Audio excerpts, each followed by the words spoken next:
Salut les amis pêcheurs, bienvenue sur la chaîne de votre expert dévoué. Aujourd'hui, on va décortiquer ensemble le pronostic de pêche pour le 30 octobre 2025. Ce jour-là, la nature nous réserve un mélange intéressant, une météo automnale typique, mais avec des températures douces et une lune montante qui, croyez-moi, peut vraiment faire bouger les choses sous l'eau. Accrochez-vous, car je vais vous révéler pourquoi ce jour pourrait être bien plus fructueux que vous ne l'imaginez, surtout si vous visez les bons poissons aux bons endroits. Le pronostic par espèce et tactique. Le brochet, eau douce. Où chercher? Avec les températures de l'eau qui commencent à baisser, les brochets se rapprochent des herbiers restants et des zones peu profondes où se trouvent les poissons fourrages. Les bordures de lacs et d'étangs, les zones avec des structures immergées comme des arbres tombés ou des souches, seront des spots de choix. Cherchez les zones où le soleil a pu réchauffer un peu l'eau en milieu de journée. Sur quoi pêcher? Cesse la période du coup de faim avant l'hiver.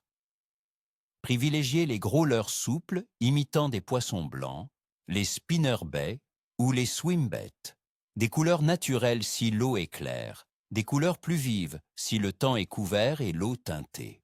Animez lentement mais régulièrement pour provoquer l'attaque des gros spécimens. Le bar, eau salée. Où chercher? Sur nos côtes atlantiques, le bar est encore très actif. Avec un vent de sud, cherchez les zones rocheuses exposées aux vagues, les pointes et les embouchures d'estuaires.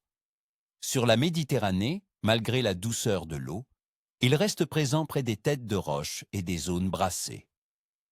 L'eau, entre 15 et 19 degrés sur l'Atlantique et entre 18 et 22 degrés sur la Méditerranée, les maintient en activité. Sur quoi pêcher? Pour le bar, les leurres de surface ou les poissons nageurs sont redoutables par mer agitée. Si le vent est modéré, un leurre souple monté en texan ou une tête plombée légère dans les veines de courant fera merveille.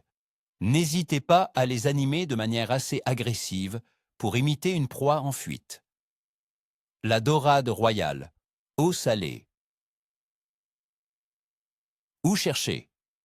La dorade est toujours là en Méditerranée, mais elle peut être plus capricieuse du bord. Visez les ports, les digues, les zones sableuses proches des roches.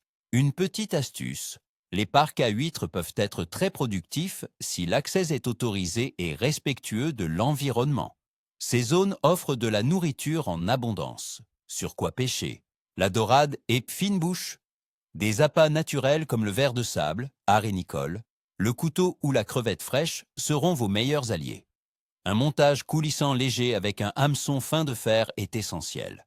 Soyez discret, elle est méfiante. La perche, eau douce. Où chercher? En eau douce, la perche se regroupe en bancs et chasse activement. Cherchez-la près des structures immergées, des piles de ponts, des bancs de sable ou des zones d'herbiers un peu plus profondes. Elle suit les alevins qui sont encore présents en grand nombre. Sur quoi pêcher? Les petits leurres souples montés sur des têtes plombées légères, les cuillères tournantes ou ondulantes, et les petits cranks sont très efficaces. Une animation saccadée avec des pauses les fera réagir. Pensez aux couleurs qui imitent les petits poissons ou les écrevisses. Doblaugre. Analyse des conditions. Météo. Alors, mes amis, que nous réserve le ciel pour ce 30 octobre 2025? Nous aurons des températures douces pour la saison, oscillant entre 11 et 18 degrés Celsius en journée. Attendez-vous à quelques averses, avec des précipitations légères, autour de 7,8 mm dans certaines régions. Le vent soufflera du sud avec une force modérée, environ de l'ordre de 4 sur l'échelle de Beaufort. Ces conditions de vent et de pluie peuvent légèrement faire varier la pression atmosphérique, ce qui souvent stimule l'activité des poissons, notamment les carnassiers, qui profitent de cette instabilité pour se nourrir. Le ciel sera généralement couvert, avec des éclaircies. Température de l'eau. La température de l'eau est cruciale en cette période. En Méditerranée, elle reste relativement clémente, entre 18 et 22 degrés, tandis que sur la façade atlantique, elle se situe entre 15 et 19 degrés.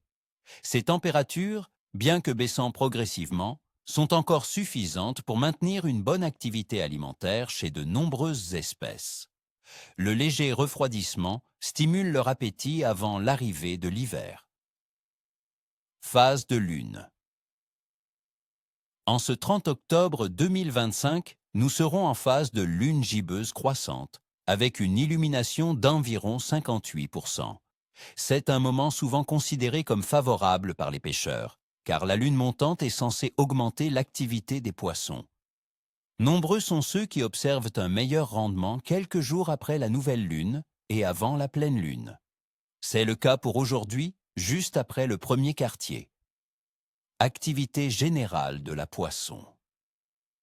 Globalement, mes amis, l'activité de la plupart des poissons sera bonne à très bonne pour les carnassiers et moyenne à bonne pour les autres espèces.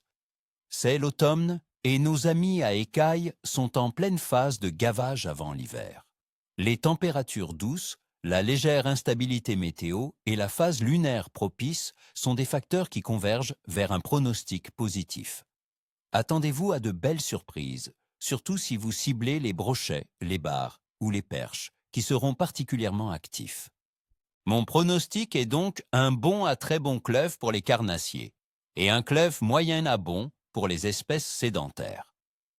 La combinaison d'une météo automnale douce, d'une eau qui se rafraîchit mais reste accueillante, et d'une lune croissante incite les poissons à se nourrir activement avant l'hiver. Le vent de sud pourrait amener des nuages et de légères pluies, parfait pour dissimuler votre présence et stimuler l'activité. Conclusion. Voilà les amis, vous avez toutes les cartes en main pour une sortie mémorable ce 30 octobre 2025. Je vous souhaite, comme toujours, ni queue ni écaille. N'oubliez pas de liker cette vidéo si elle vous a été utile, de vous abonner à la chaîne pour ne manquer aucun de mes conseils et surtout de partager vos propres expériences en commentaire. Sur quelle espèce allez-vous tenter votre chance ce jeudi? Quels sont vos leurres fétiches pour l'automne? Racontez-moi tout en commentaire. J'adore vous lire et échanger avec vous. À très vite au bord de l'eau.